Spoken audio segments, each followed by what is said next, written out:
request all participants, please mute yourself, or I'll just mute everybody. If you wish to share something, you can unmute.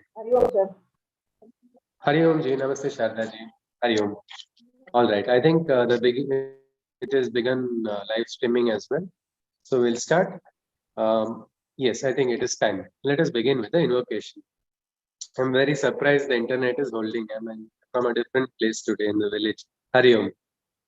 Saraswati Namastubhyam Varade Kamarupini Vidyarambham Karishyami Siddhir Bhavatu Me Sada Vasudevam Sutam Devam Kamsachanuramardanam Devaki Paramanandam Krishnam Vande Jagadgurum Krishnam Vande Jagadgurum.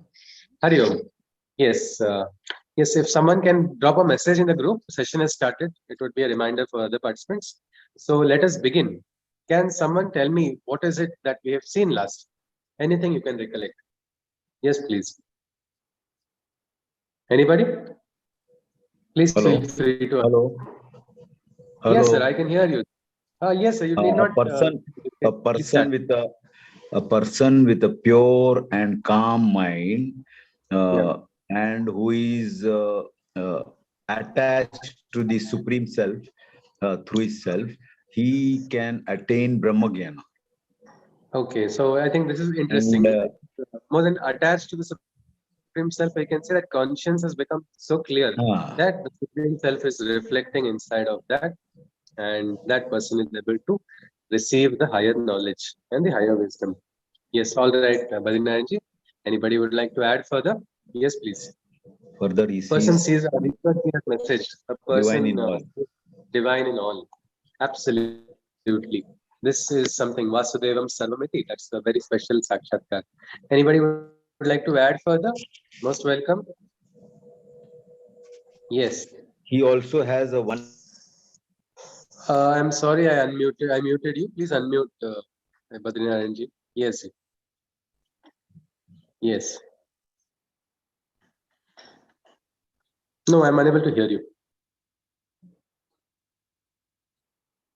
All right, let us go to He has no discrimination and he loves everyone. He loves every being and he has no discrimination. Such a person is always in the highest joy, and for him sorrow and joyfulness doesn't trouble him.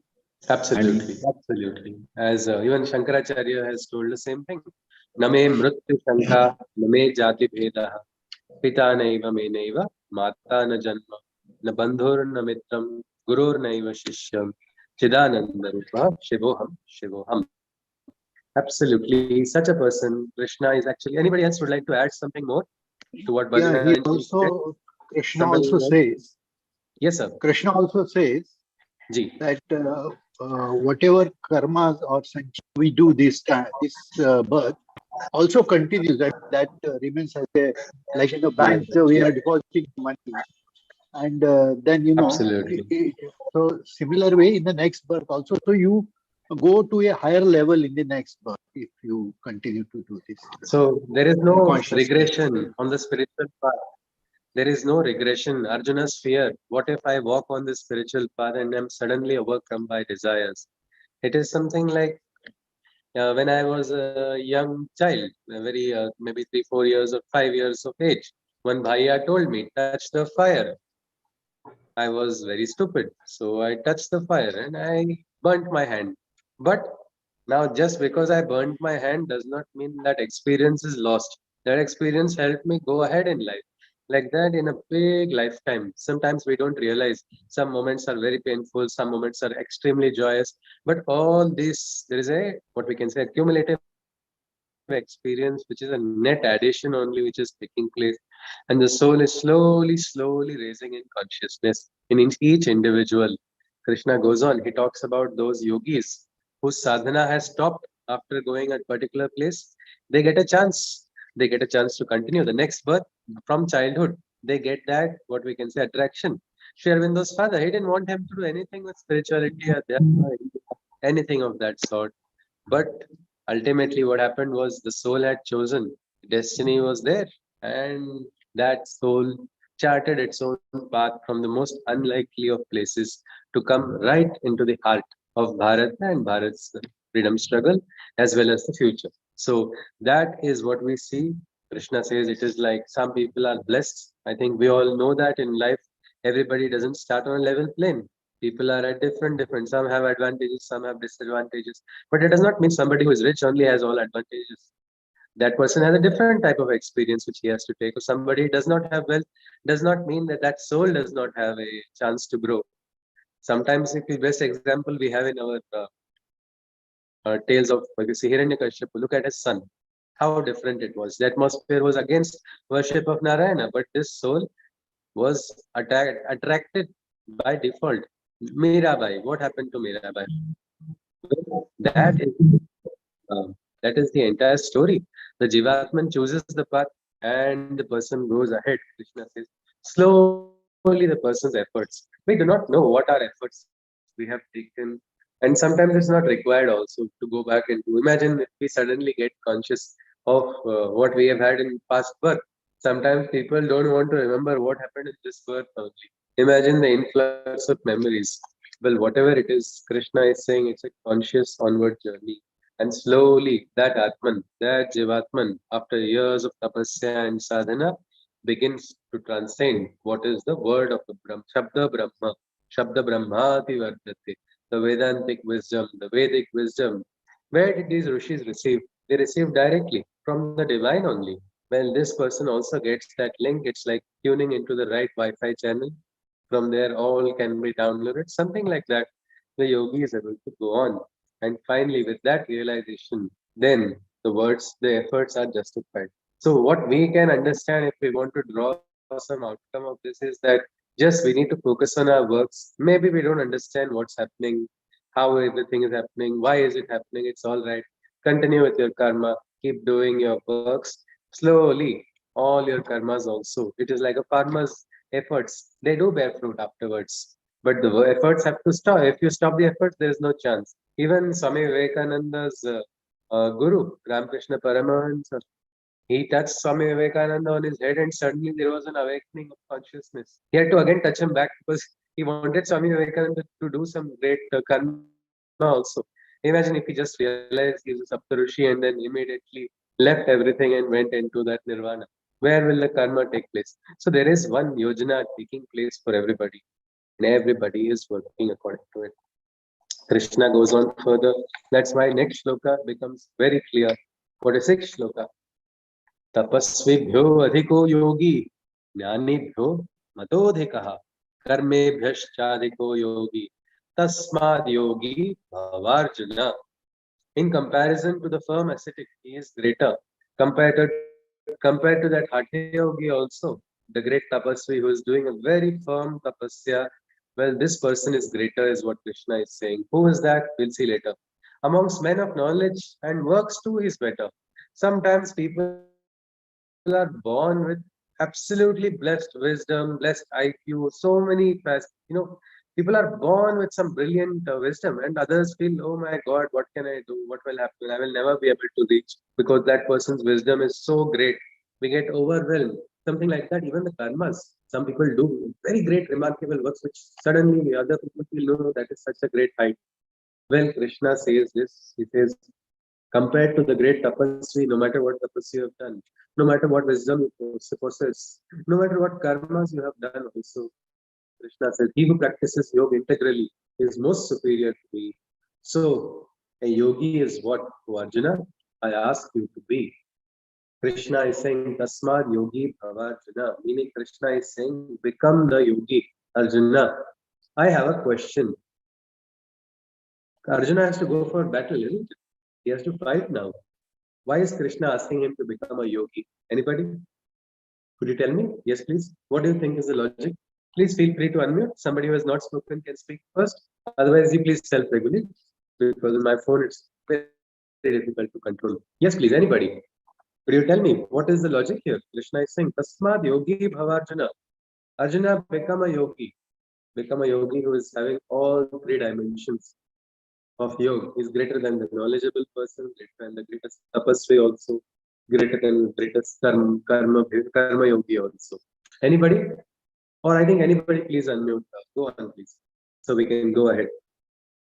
Yes, Hayom. Tasmad Yogi Bhavarjuna. What is this? Why? Why is Krishna asking Arjuna to become a yogi? Does a yogi fight battles? Arjuna is supposed to fight battles. Anybody, can you tell me? Yes, please. Yes, Arjuna has to fight battles because that's the right action to take in this circumstance. So, but Shivaji, how can a yogi fight battles? What do you say? You were saying something. Please continue. Sorry to interrupt. Yes. No, but the battle is an action, isn't it? I mean, it's a karma.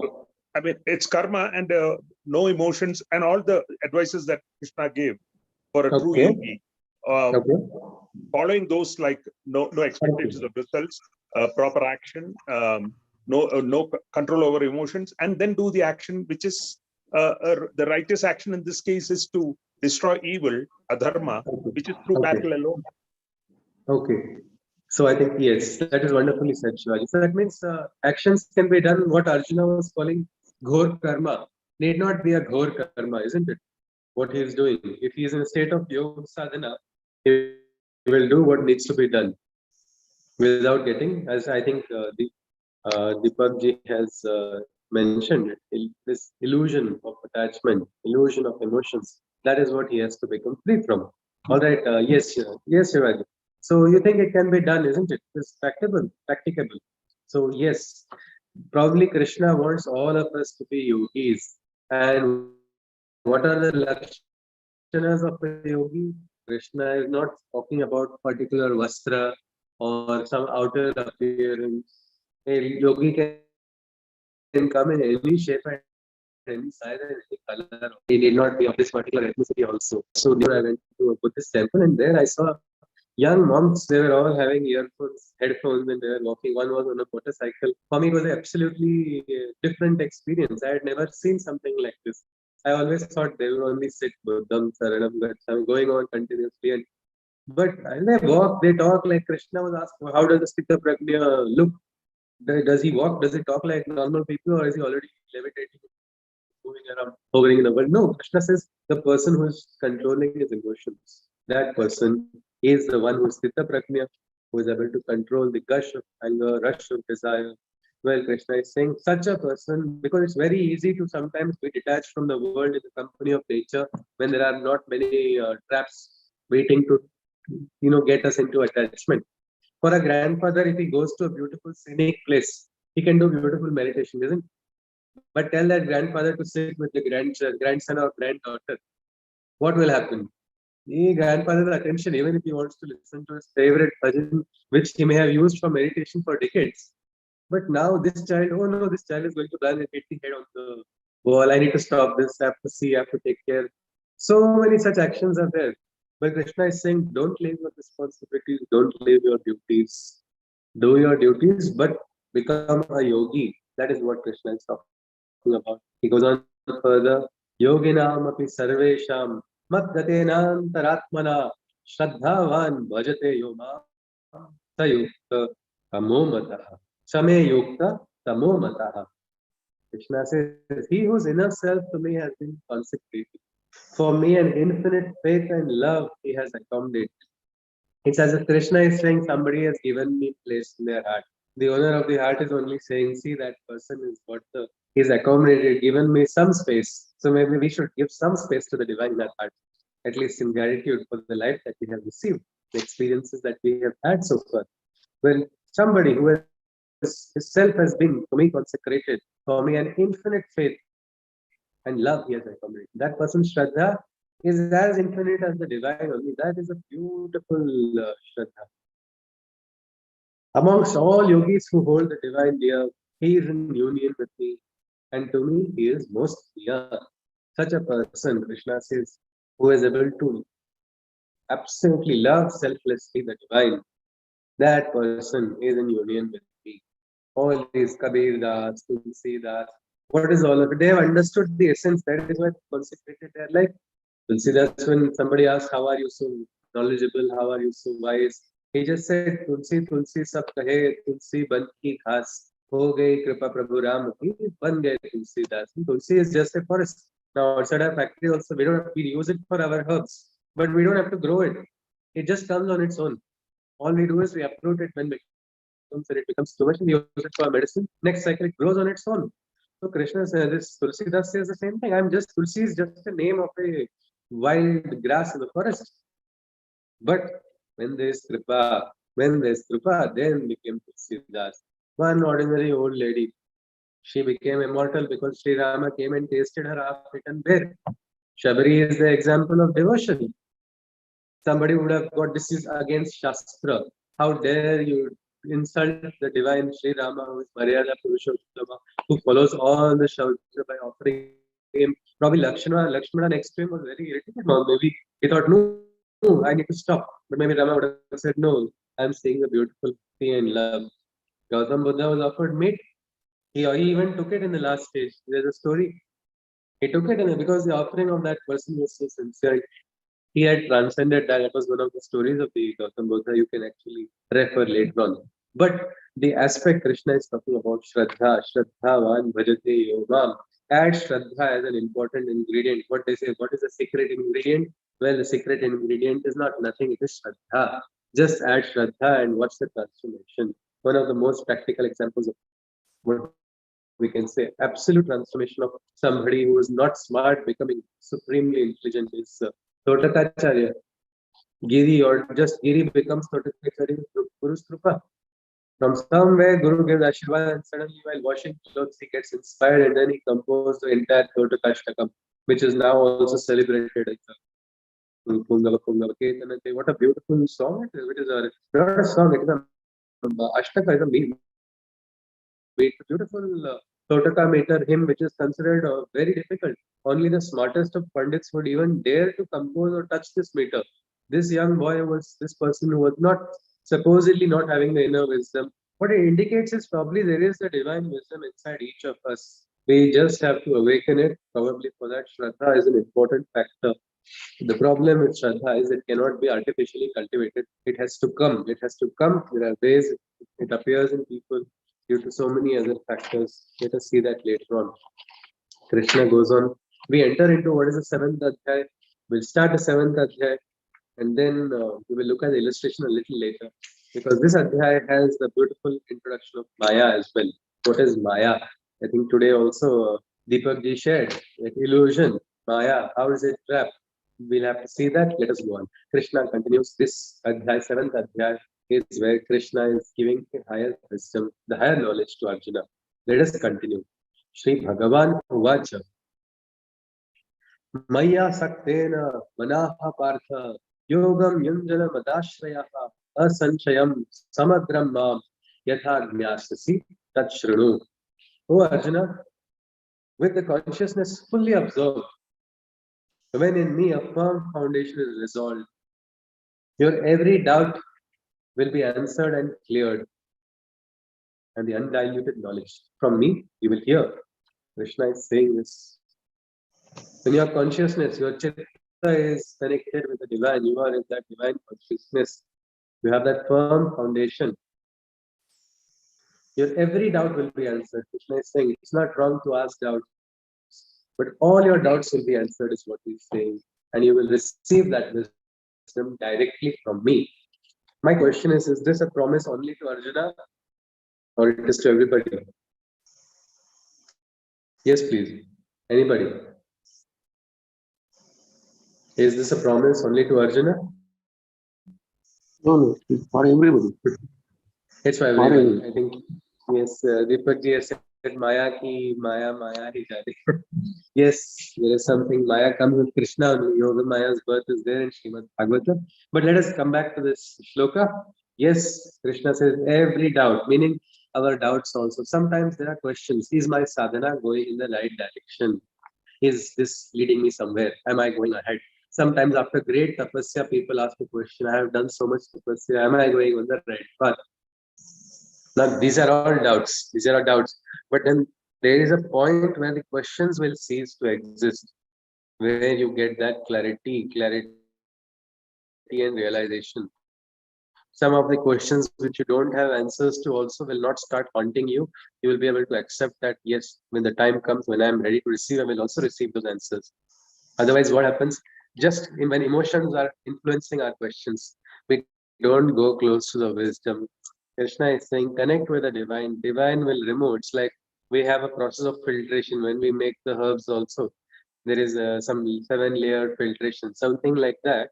The knowledge also, let the divine do the filtration and receive. Let us get that beautiful original what knowledge which is said in the previous chapters also. Nahi jnanena sadrusham pavitram na vidyate. Nothing more beautiful, nothing more immaculate. Just imagine you get the same knowledge or same source or even a touch or grain of that knowledge which the Vedic rishis received. Isn't that sufficient? Isn't that the same? We have seen what is there. If I'm thirsty and I want a glass of water, whether I take it from a 50-liter can or I take it from a 25-liter can or from a 200 ml bottle, I need one glass that is 200 ml. So let me take it from whichever source. So something like that, you can get that knowledge, you can get that realization. Krishna is saying. He goes on further. And this actually gives a lot of hope to all of us. Because yes, there's no point which we need to resign and say, no, I will not receive or I'm not capable. The problem is not that we are not capable. The problem is we are not seeking. When we seek, all those who seek will definitely find. Sri Aurobindo has also talked about it. I think the mother of Sri Aurobindo Ashram has talked about it. It is rare is the one who hears the call. And the call is there for everybody only. Like Shankarnath, it has been made long back. And that call still resonates and reverberates in the world. But only a few hear it because they're trapped in everyday activities. They will not think of anything beyond it. So rare is the one who hears the call. Rarer is the one who heeds to it. One is listening to the call. Next is understanding and then taking steps as well. So this is what Krishna says. Let us go on. Jnanam teham save jnanamidam vakshamya sheshatah yajnatva neha bhuyon jnatavyam avashishyate. That science of union, to you I shall explain that which by engaging in yoga one can attain, that undiluted knowledge after which doubts won't persist, that knowledge beyond which nothing does exist. Krishna says, I'll share that knowledge to you, which will make you calm, which will make you peaceful. Many times in our life, we are troubled by our questions. They make us restless. Then sometimes we bury those questions because we cannot at peace with those questions only. All the dots appear scattered. And then suddenly a time comes when you're calm and peaceful. Then you can connect the dots and then you really get a beautiful bigger picture. Something like that. I have heard a friend of mine just when she was about to get married and she got diagnosed with acute myeloid leukemia. It was nearly 8-9 years ago. It was a big shock because we grew up together. She was in the same auto that I went to school and everything, and it all looked very bad. What is going to happen? And then her entire chemotherapy was a very prolonged one. She lost her hair. She put on weight. All such transformations took place. And there was no scope, and there was always a fear of a relapse, a secondary because of chemotherapy, a secondary cancer might appear. All these, it was a terrible time.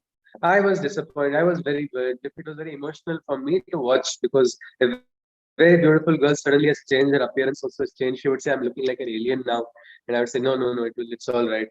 And I heard from her that she said, "I'm grateful to God for this cancer." Because in my 1 year I have transformed so much. I got so much life knowledge in this 1 year that I cannot equate it to anything. So that is something. And she came out of it very strongly. Then somebody fell in love with her. She's got married just this year only. I was very happy to attend it. It was a beautiful wedding. But look at the entire circle of life, how things changed when one time it looked horrible. Her parents were all in a state of shock, not able to face anything. Everybody was broken. And then she stood up and suddenly, and she could understand the picture why this came to her. She's actually feeling grateful to it. It was very difficult to see that. How can someone feel that?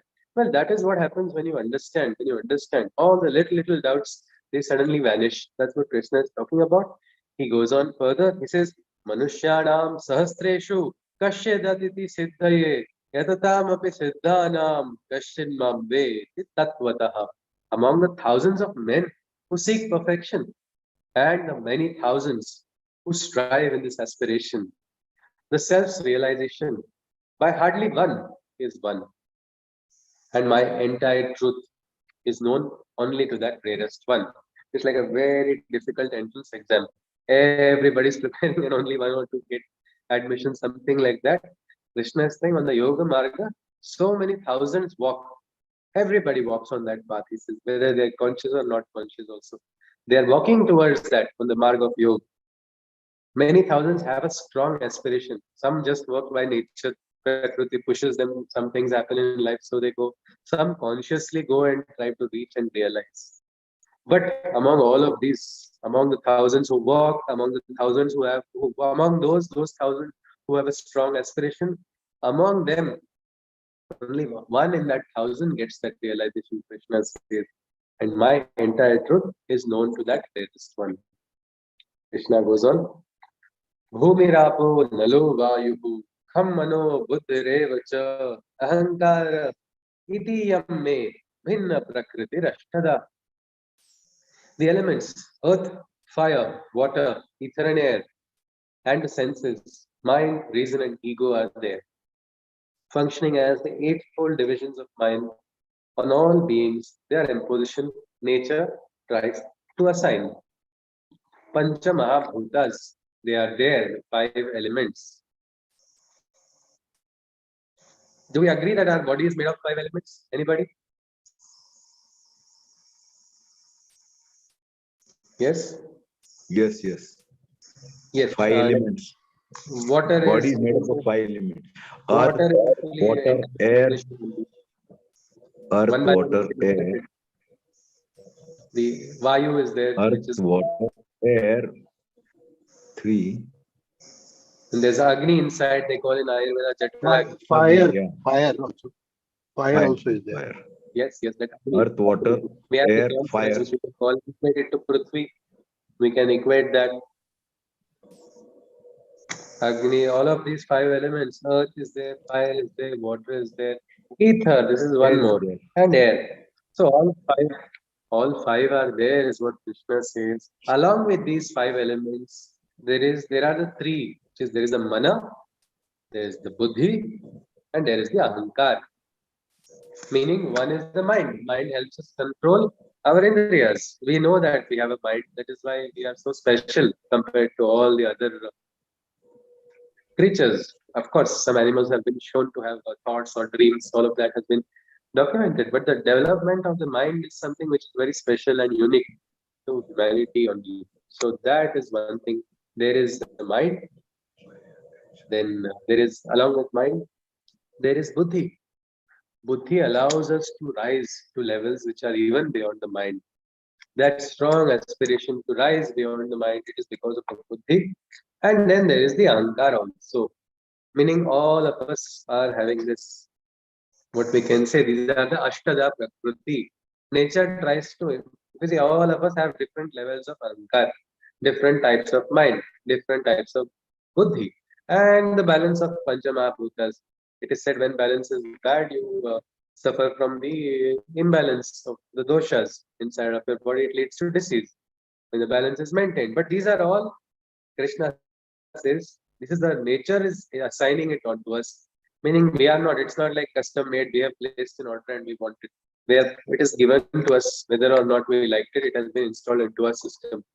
These Ashtada Prakriti. But Krishna says they are not the supreme. They are not supreme. For us, they may be supreme because this is something which is too much for us only. We feel it's so overwhelming. That this is all of you. Mind is also a big puzzle for man. Where is it located? Nobody is able to exactly pinpoint. Something like that. Buddhi's functioning, nobody understands. We're talking about artificial intelligence. Artificial intelligence also can function according to particular rules only. What is being neural networks, all these things are designed. But where is consciousness? Chitta is not going to be manifest. It is there, it is there inside of us. So then there is ahankar also. Probably this also shows that then there is ahankar inside all of us. Can I say I have no ahankar? That is my ahankar which is speaking and telling I don't have ahankar only. Because it is there, Prakriti has put into it. Just like every day I begin to yawn at the end of the day, or if I'm unwell, I need to have a running nose. All these are natural assignments on me. I don't want to fall sick, but Prakriti makes me sick. I don't want to do this, but Prakriti is making something. And this is why it is called an inferior form of Prakriti, meaning there is something higher than this. Ashtada Prakriti is considered the inferior. There is one more part. In the Prakriti, there is a duality. the higher force and the lower force. So the lower is this Prakriti. Apareyam Itastvanyam Prakritim Vitti Me Param Jiva Bhuta Mahabhaho Yayedam Dharyate Jagat. But these divisions, eightfold, are still inferior. For my energies that become life force are superior, meaning compared to the Ashtada Prakriti or the lower divisions of Prakriti, this energy of the divine, that quantum of the energy which is giving life, which is becoming the prana inside of the individual, that is superior. We can call it Jivatman, we can call it the Ansha of the divine. Different people have different debates and discussions on what it is. Whatever it is, there is something higher. That is the one Krishna talked about long back in the second Adhyay.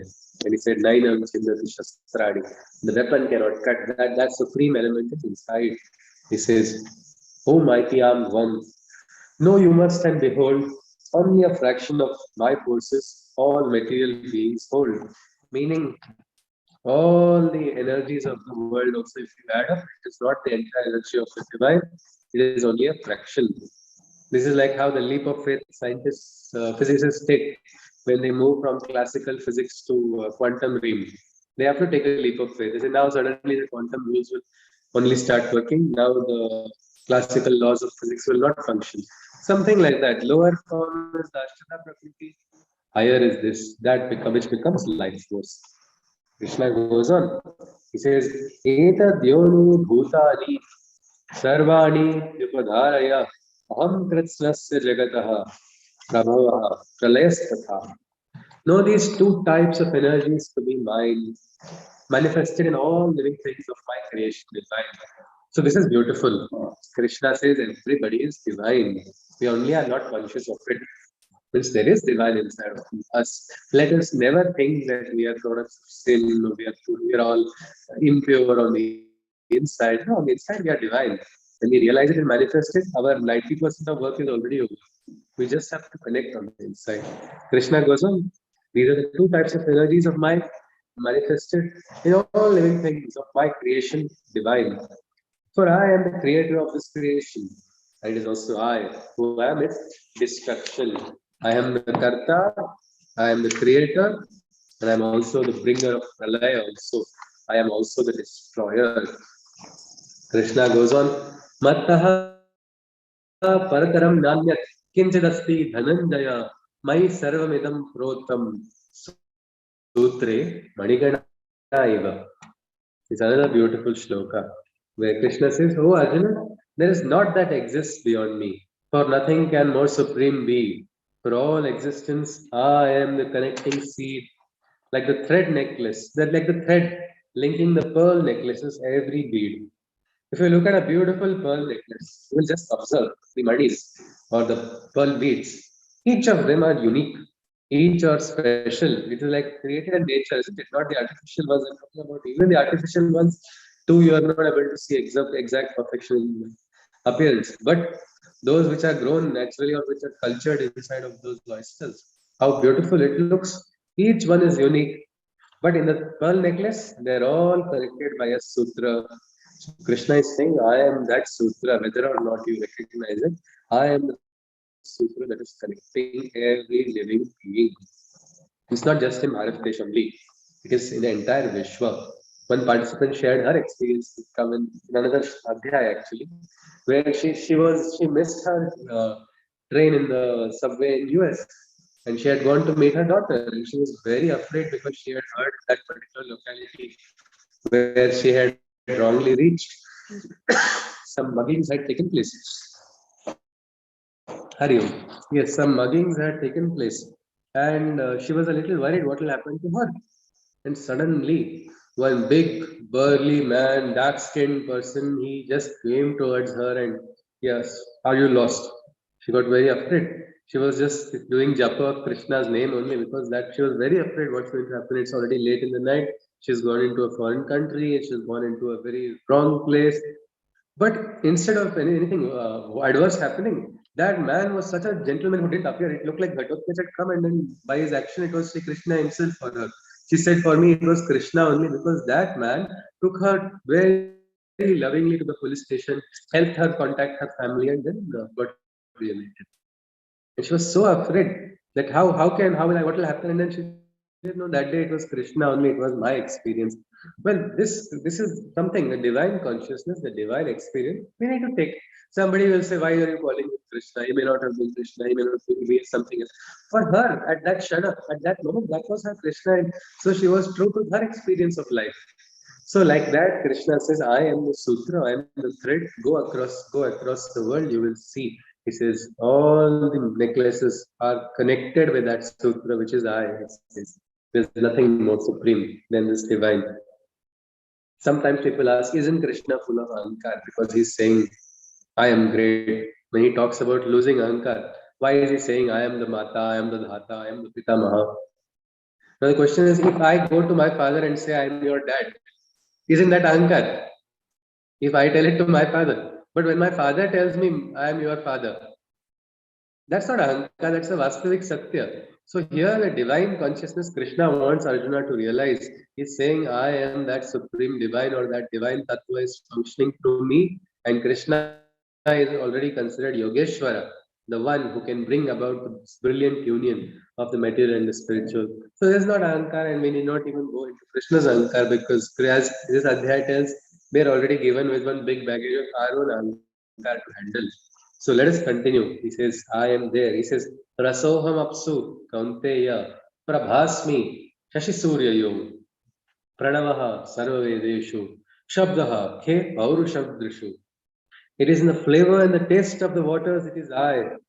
O Arjuna, I am the light in the sun and the moon in the sky. Krishna says, I am that light that is there in the Surya. When we say that Gayatri mantra also, are we only worshipping the physical sun? No. Om Yasing Tatsavitur Varenyam Bhargo Devasya Dhimai. May that divine brilliant sun of the Savita Surya. The Upanishad talks about a yonder sun which is powering the physical sun. There is a divine sun. So we are asking or invoking the divinity to raise our consciousness and bring illumination inside of us. That's what Krishna is saying. He says, I am the light of the sun and moon in the sky, the primordial word of Genesis. I am Om, the Vedic sound, the manhood in man, and in ether's subsonic element I am found. So there's something, this Om is this very special Akshara. If you study the Mandukya Upanishad, it is just a description of Om. Om iti etadaksharamidam sarvam tasyopa vyakhyanam bhutam bhavat bhavishyaditi sarvam omkarameva. Everything is Omkar. Somebody who reads Mandukya Upanishad wonders, scratching their head, why is this Upanishad just talking about Om, Om, Om only? Everything. Om is inside, Om is outside, Om is past, Om is future. They will not understand the inner meaning. But in another Upanishad, it is a thing called Muktika Upanishad, it is mentioned. Any individual gets a realization or understanding of the secret inside of Mandukya, that person has got liberation. So that Om sound, it's considered to be a very primary sound, a sound which is called the Nada Brahma, which has brought about the creation according to the Sanatana Dharma. It is also a primary sound, probably if our tongue is also cut, we'll still be able to say Om. Badrinath, you want to say something? Yes, please. Hello. Yes. What is this? Yes, sir. Primordial. Primordial. Primordial. The first word. I think if you see even in the Tirukkural also, everything begins with Agaram, isn't it? Achha. The initial, the beginning, the first, that is primordial. Yes, sir. All right. So it is like you just hold your tongue, you can still say Om, because Om is that type of sound. It is a very special sound. It is like a primary sound. People have done wave pattern analysis also and have identified it. If you are doing dhyana and japa, repetition of Om, just try repeating Om regularly for concerted time on regularly for a week. You will just watch how the vibrations move through your body, how that change, the smoothness which happens just by repeating also. Well, there's something inside of that sound. What is it? Well, let's not explain too much. It's just been like we've been given a trailer. We could go digging deeper if we are having that curiosity. Krishna goes on, Punyo Gandha Prithivyaam cha Tejaschasmi Vibhavasau Jivanam Sarva Bhuteshu Tapaschasmi Apasvishu. On earth, I am the purest original fragrance, and for the fire that burns, I am its heat and radiance. I am the vitality that nourishes all beings living. I strengthen the ascetic. Who is ascesis performing? Krishna is saying, I am that purest original fragrance on earth. Anybody has heard of that? Attar, essential oil. Anybody has heard of all of this? Yes, the purest original fragrance. Anybody has heard of this? Can you just tell me something we have in our own department, na? Center. Yes, yeah, we have our own center department. Absolutely. So there's a perfumery department on the, and if you see, I had a good fortune because my teacher took me to the place where people have been making, and they have been doing it from the times of the kings, especially in UP, the place called Kanna, which is well known for it. Well, there truckloads of roses are used for getting small little bit, say 1 liter only of that essence, which is by what we call hydro distillation. It is very beautifully extracted. So much roses and you get very little, but then that is worth several lakhs because it's so pure. One drop. I think yes, it was Rekhaji, isn't it? Rekhaji, you talked about this perfumery department, isn't it? Yes. So how is it? How much is required for getting a fragrance in a room? If somebody wants to use how many liters or how many ml or a few drops or something? One drop of Mira or 1 drop of oud is enough. Gulab, Hina, so many are there. There's even Mitti also. There are so many different original essences. Well, that is what it is understood. And that is why we offer agarbatis to the divine. When we do we want to connect with what is the most pure fragrance, why Chandan smell is so beautiful. And then there is something interesting. We have talked about those two techniques, isn't it? One person actually told me that person got the experience of the fragrance of Chandan, even if there was no essential oil around. That person was very curious and was very disturbed. Why did this smell come? Why did it come? Where did it come from? So I had to just say, isn't it a joy that you've experienced that and you are confident that was an experience, so it was just a suggestion of the mind? No, I got it. That's why I'm very confused. Or how did it come? I said, look at the shloka in the Gita where Krishna says, I am that essence. Maybe it is considered a presence of the divine. Either ways, corollary also, when we pray to the divine, we offer the best fragrances to the divine. That way we purify ourselves. When Krishna says, I am there, maybe when we get into dhyana, we might experience something like that also. Krishna goes on, and for the fire that burns, I am its heat and radiance. I am the vitality that nourishes all beings living. I am that vitality, that teja inside of everybody. Or if you look at young children, they're bursting with energy, that vitality of life force, that pranavayu. Krishna is saying it is mine. Many times parents wonder, where did my child get this energy? Both husband and wife from morning to night, they are trying to control the child. It's a vacation. And this child has broken all the laws of conservation of energy. Just two small chapatis has been eaten by the child, and this child is pretending like it's got a spring under its legs and jumping. And both grown adults who have eaten so much more are tired at the end of the day, but a child is not. Well, that is the beauty of children also. There is a divinity inside of children, and that energy, that vitality. Just like children also in animals also that is there. That is why it is said connect with the kingdom of like plants, animals, human also, all these three. We must have a connect. Krishna says it is I who am planting that vitality. I also strengthen the ascetic, the tapasya. Sometimes I was once very surprised when I saw one person do tapasya sitting inside a room, right? He had come to visit and then he sat to my teacher and he talked a little bit and suddenly went after why is he suddenly I think he didn't come out for lunch also. I was actually wondering, I wanted to go and peek if everything is okay, is everything all right? But he was in one position. I was surprised. It was also inspiring. Where did he get that resolve to sit and do? He was meditating upon something continuously. Well, where does that energy for the tapasya also come? Krishna comes from the divine only. So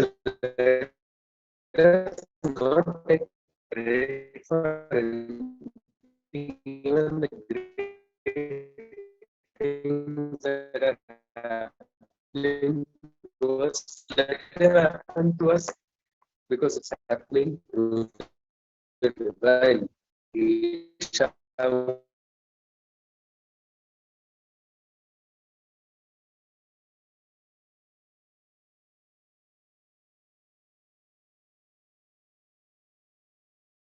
Vidhi Partha Sanatanam.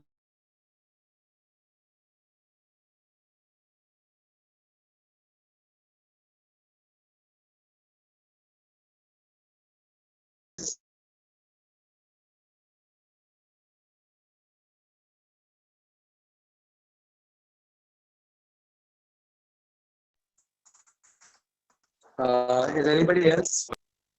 No audio, sir. Hari Om. Hari Om.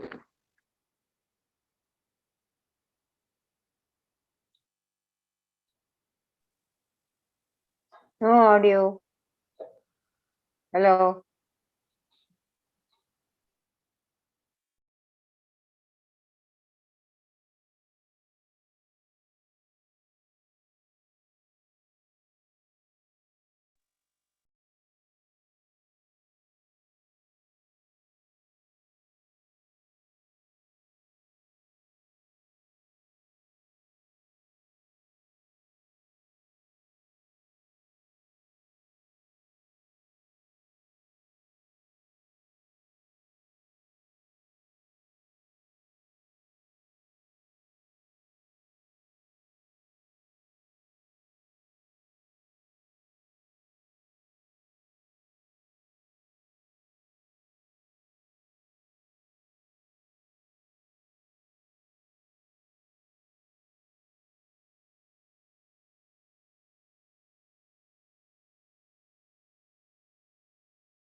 Hari Om. Am I audible now? Yes. Yes. Yes, yes. Alright. Yes. Sir. Yeah, there was some network drop. Sorry about that. So we stopped at shloka 10. Was it audible when we looked at this? Bijam mam sarva bhutanam. No, no. We It couldn't was hear you. Okay, Sir. let us continue. It was breaking. The last line Yes, of Jim? 9. It was breaking. Hello. Last line of 9. Okay. Jivanam sarva bhuteshu tapas tapaschasmi tapasvishu. So Krishna says, I strengthen the ascetic who is ascesis performing. Meaning the tapasya of the tapasvi is also powered by the divine. That is one important aspect that we can see. Krishna goes on, he says, Bijam mam sarvabhutanam vidhi partha sanatanam buddhir buddhimatam asmi tejas tejas vinamaham. Know me to be the seed of all lives, eternal. O Arjuna, my truth is for you to conceive. I am the wisdom in the awakened intellectual, and it is my radiance that the illumined receive. So Krishna says, it is I am the bija, I am the seed which has given birth to all the lives in the world. This truth you have to understand. It is I, the wisdom of the awakened intelligence also, it is just my presence only. Say, because the teja with the which the buddhiman people receive, that is also mine. That is why we see Hanuman also, he is considered to be, he's having the strength of the divine also, and he's got the wisdom also of the divine. And he takes no pride. Everything he just says, he is a Ramdas. That's all. He's just what we can say, Mano Javamma Rutulya Vegam. Jitendriyam Buddhimatam Varisham Vatatmajam Va Narayuta Mukhyam Sri Rama Dutam Sharanam Prapadye. The Duta of the divine, meaning he doesn't take anything as his. That is the attitude we should have. Krishna says, it is my divinity that is empowering everywhere. Krishna goes on, not just in the wise, in the strong also. Balam balavatam chaham, kamaraga vivarjitam, dharma viruddho bhuteshu, Kamosmi Bharatarshava. This is a beautiful shloka. Krishna says, I am the strength of the mighty and the strong. So the strength, the balam inside of somebody. On the Adhyatmic Marga, it is said to be the Marga of the Viras only, the very strong people and brave only can enter because it is a strength which is required to walk on this path. And Krishna is saying the strength in the strong also comes from me only. It is the strength of the spirit which is running inside of people. It has nothing to do with physical strength also. It is something more powerful than that. I am the strength of the mighty and strong, devoid of attachment and passion. O Arjuna, I am in the energy of procreation. Meaning, even in the energy of procreation, it is my presence, is what he is saying. Meaning, without passion and attachment, in that act of procreation, also my presence is there. It starts up a new life, isn't it? Something like that. And Krishna tells us one desire which is not wrong. He says, I am the dharma's desire that is not wrong. I think when we when we are given a diet by a dietitian, and the dietitian says you have to eat all these food and it's very strict. What do? We go and ask the dietitian, please give me one cheat day or give me one chance to something to hold on to. Like that, well, if you are looking for, you're saying, I cannot leave all my attachments. I want something to hold on to. Well, hold on to your dharma. This is what Krishna is saying. Upholding your dharma is not a wrong desire. It is the right desire. It is the desire which we should all uphold wherever we are. Now, any individual can have so many dharmas. Sometimes there's a tug of war because the person doesn't have the understanding which is the right dharma. A husband will have a pati dharma towards his wife. He will have to fulfill that. He'll have a pitru dharma if he has children. He has a dharma towards his karyalaya also. Then the dharma towards the society. Same with the wife also. Dharma towards the children, to the family, to the organization, towards the society, towards the nation, towards the world. And there is something swadharma also towards oneself. Many times people get confused. What should I do? Which is the dharma I should hold on to? All you have to do is become quiet and connect with the divine, and you will understand that when you hold on to the dharma, all fall in place. You don't have to do any balancing act. Understand that what is the right action that needs to be done for the moment. Krishna goes on. Yachaiva satvika bhava rajasas tamasaschaye matta eveti tan viddhi natvaham teshu te mai. All modes of ignorance, passion, and goodness. For the first time, we have been introduced to the three gunas. We had been told that it will come later on in the Gita. Right now, also, a big description has not been given, but the names have been mentioned. Rajas, Tamas, and Sattva. These are the three gunas, or we can say three softwares that the divine has installed using the Ashtadha Prakriti and making all of us bound by these three gunas. What are they? We will just look in a word. When we look at, there will be a separate adhyay later on the gunas itself. Krishna says modes of ignorance. Ignorance can be equated to tamas. Passion can be equated to rajas. And sattvic can be sattva, can be equated to goodness. Krishna says all modes of ignorance, passion, or goodness, it is from me that they have manifested from. Even though they all exist within my oneness, I exist not in their outer form. This is something interesting which will have a bearing in later on shlokas also. Krishna is saying all these gunas have originated, but when they flare on the surface, I have my consciousness is not coming on the surface, it is behind, and these gunas are working. Right now, we will not go too much into the gunas, but one thing we have to understand is what is functioning inside of us. Is it ignorance which is coming to tamas? Is it rajas or is it sattva? And these are not many times people have the habit of giving names.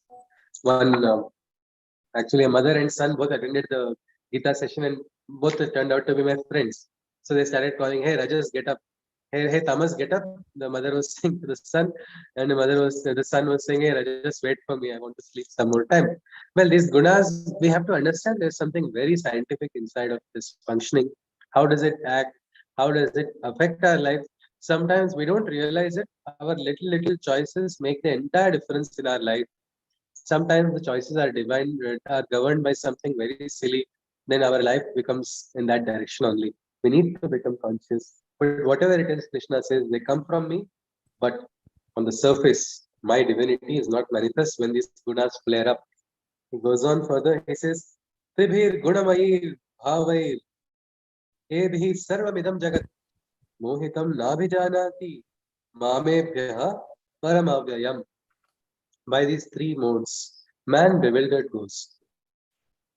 The three gunas govern a person, and a person is completely under the vasha or the sammohan of these three gunas. Meaning those gunas control. If I have rajas right now, no matter what you might be telling something correct or something very sattvic, because rajas is inside of me, I'm going to get triggered and I'll say, no, don't talk like this. This is wrong. This is not correct. It's not. It has nothing to do with your statement. Your statement may have been sattvic, but here I have become prey to this guna, so I am not in control of myself. The guna is dominating me. We will just see Krishna says by these three modes, man bewildered goes. Man does not realize what is happening. I remember I saw one teacher getting very angry and scolding students very badly, so much that one of my friend who was the recipient of those choicest scoldings, he was very disturbed. And I actually had a good fortune of seeing from where the Ugam started. Actually, as he was walking out of the staff room, his head hit the wall. That was the reason he got cranky. That's all. But now that Rajat has entered inside of him, he wants to take it out. My friend was the unlucky person just standing right in front. And he got disturbed because why I did this, what have I done so wrong? Why does that man target me all the time? When I told him this happened, he at least had a little relief because it's fine, I'm not at fault. This was just a game of something which is happening, events which are taking place. Well, not just like this for small events, for the big events also. The world is bewildered, meaning the world is hoodwinked by it. They don't understand. They don't recognize the divinity of the existence of the divine only in the world.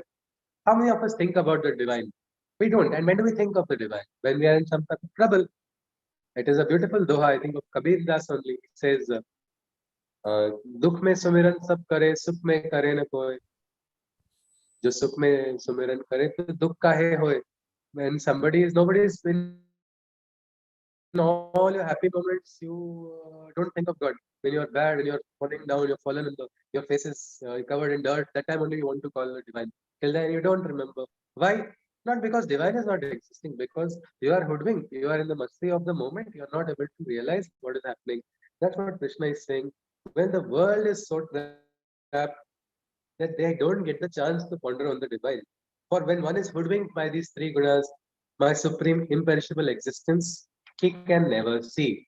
This is what Krishna is saying. Somebody who is in the trap of this, that person cannot see. I think the world was also trapped, isn't it? During the COVID pandemic, we were all having so much pride in our advancements in the medical field, in the business, in economy. There was a big world fair also, which was multinational one in the Gulf countries. They had planned. It was supposed to be the biggest event in so many years. Suddenly, one virus which people are still finding it difficult to classify whether it is living or non-living, whether it was a natural one or it was a man-made factor. That virus suddenly disrupted everybody.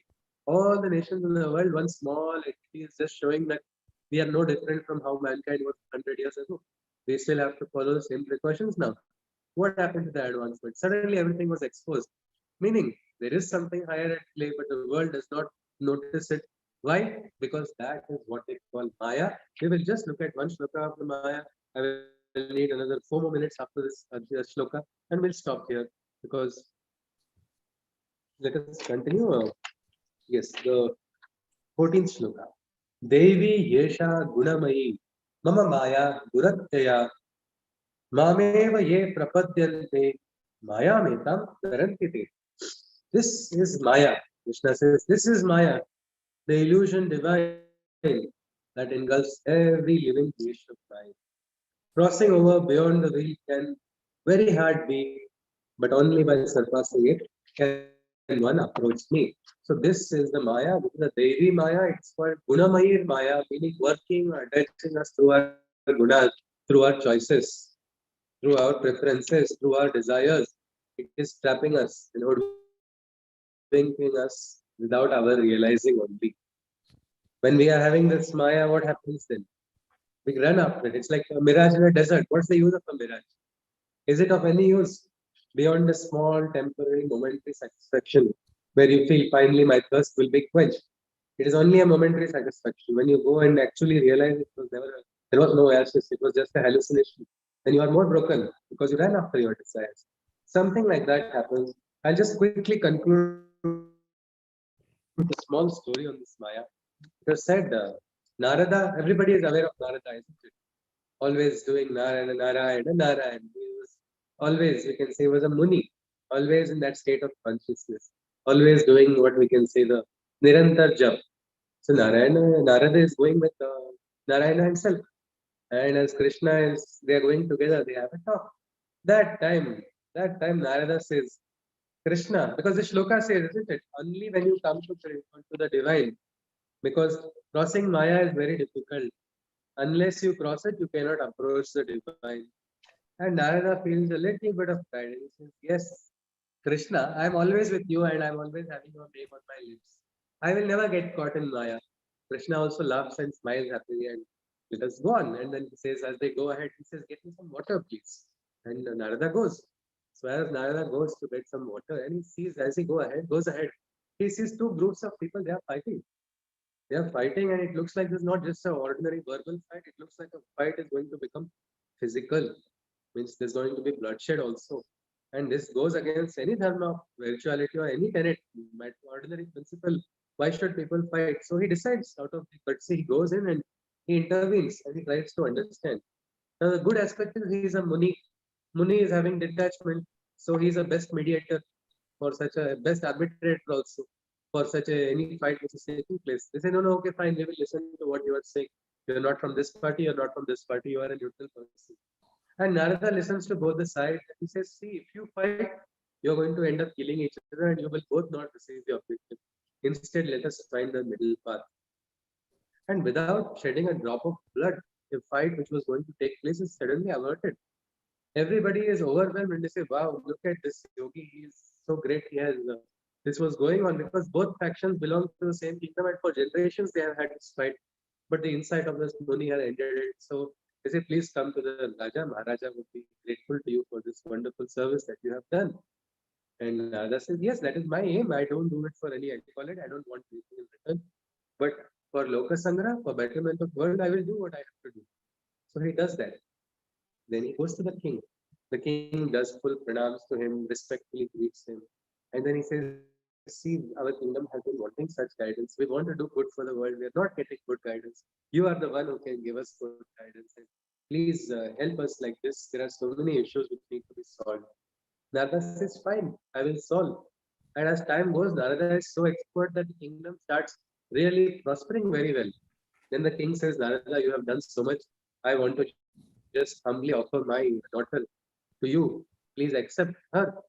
And Narada is, he looks at her, she looks beautiful.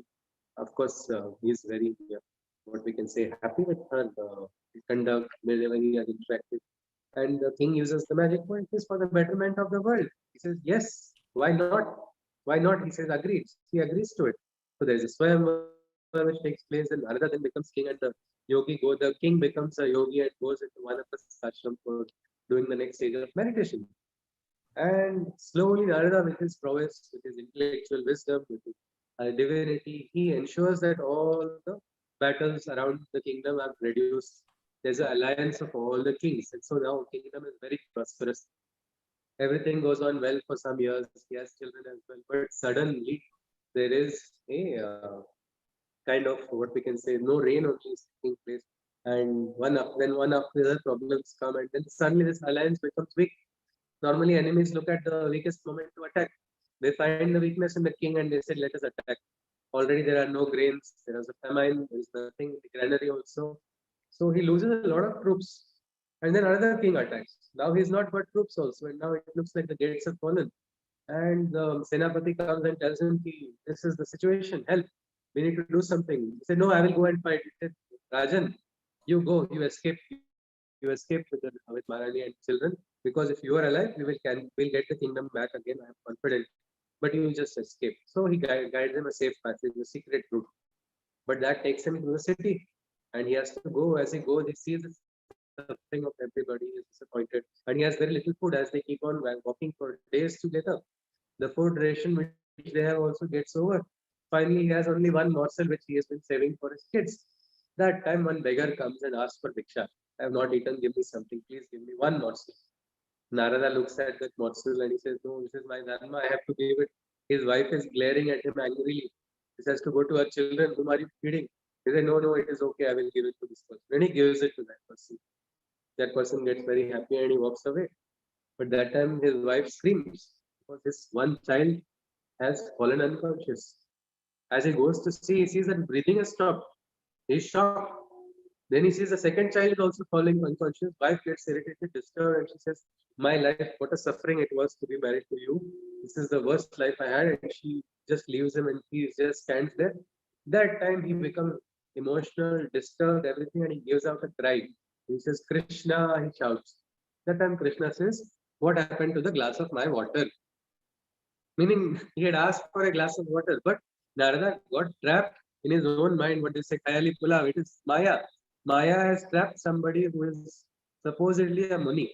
What to say about all of us? Meaning when a Muni can get trapped, what about all of us? We should not get that pride. Ahankar is the reason why we get trapped in Maya. When we come out of this, we have then, and the simplest way how to escape from Maya is in the story only. Look at Narada. What did he do? Can someone tell me? We will look at a moral from the story and we'll conclude how to come out of it from this story. Anyone? Yes, please. How? How do we come out of it? Because Maya is a very big trap. Or how did Narada come out of it? Yes, anybody? Remember God. By chanting the name of Krishna. Yes, by chanting, or what we can say, becoming conscious. Because sometimes chanting also becomes mechanical and we are not conscious. So when he realized that, okay, when he had forgotten Krishna completely, isn't it? The Muni had forgotten Krishna and he was in his own world. He was just going, and how slowly he got entangled. That is what happens. Sometimes yogis go to the jungle and start doing tapasya. Somebody comes and gives him one cow. He says, I don't want, no, please keep this cow. Now he has to graze that cow. Then they say one assistant is required for this. Then why only one assistant for one cow? Get 2-3 more cows. And then when dairy industry is started in the forest for that yogi, now there are cattle and everything. It's completely a different situation. Meaning he realizes I had gone for doing sadhana. I've got trapped into another Maya right now. So this aspect, when you are conscious of the divine, you will be connected, you will be true to the roots. It's like a magnetic compass pointing out, am I going in the wrong direction? Simplest way. And why did Narada get trapped? He had ankar so much that he went to tell Krishna, what will your Maya work on me? I am always having smaran of you. But no, he had to understand that Maya is so powerful. So this is one interesting part of the Gita. Maya is there is an escape also from Maya. In the Maya, they can find divinity as well. If you connect with the divine, you don't think the world is an illusion. You are able to find the divine in this Srishti also. So with this, I conclude the Shanti Mantra. After any queries are there, you're most welcome. Hari Om. Sarve bhavantu sukhinaha, sarve santu niramayaha, sarve bhadrani pashyantu, ma kashit dukkha bhag bhavet. Hari Om Tatsat, Krishna Mande Jagat Guru. Any queries? Most welcome. Hari Om. Hari Om. Hari Om. Hari Om. Hari Om. Hari Om. Hari Om. Hari Om. Hari Om. Hari Om. Any queries? Most welcome. Hari Om. Yes. Yes. If there are no queries, I will conclude the session. How will you connect with the Lord? By chanting his name, by taking his names, by remembering him? I mean, how will you? Smaran and Sharan. Thinking of Lord? Yes, this is Smaran and Sharan. If you say Atriputro Mahadevo Dattatreyo Mahamuni, Tasya Smarana Matrena Sarva Papai Pramunchate. Meaning, if you are conscious, there was one person, she wanted to get married to somebody, but she was like, Krishna, you decide my marriage. I like this person, I'm keeping this in front of you. She said this was a very difficult prayer for her because she was very emotionally attached to that person. But she knew that in my life, all my decisions are taken by the divine. I am not the taker of decisions. She went and she prayed. She prayed and she said, I will accept even what is against my wish. If you say, if you feel this should not go, it will not go ahead. I know that. Let your will be done was her prayer. It could have been a Sakam Prarthana because she's a Bhakta. She can say, Krishna, do this one thing for me. But she was a true Bhakta where she had a Nishkam Prarthana. She said, let your will be done. Now she is actually very happily married with that person, and she's got children as well. Krishna did for her at least. It allowed her to be objective, not biased by her own desires. So we can, so different ways people choose. Krishna also will ask, Arjuna will ask Krishna, how can I meditate on you at all times? How should I do it later on? But it is up to the individual. We have your Aradhya. Krishna doesn't say worship my name only, or say this name only, or this mantra only. It is whichever is convenient to us. Yes, dear. Okay. Hari Om. Ji. Hari Om. Hari. Hari Om. Ji. Hare Krishna. Hare Krishna. Yes. If no queries are there, I'll conclude the session. Hari Om. Hari Om. Ji. Hari Om. Namaskar. Hari Om. Hari Om. Hari Om. Hari Om, Akhilesh Ji.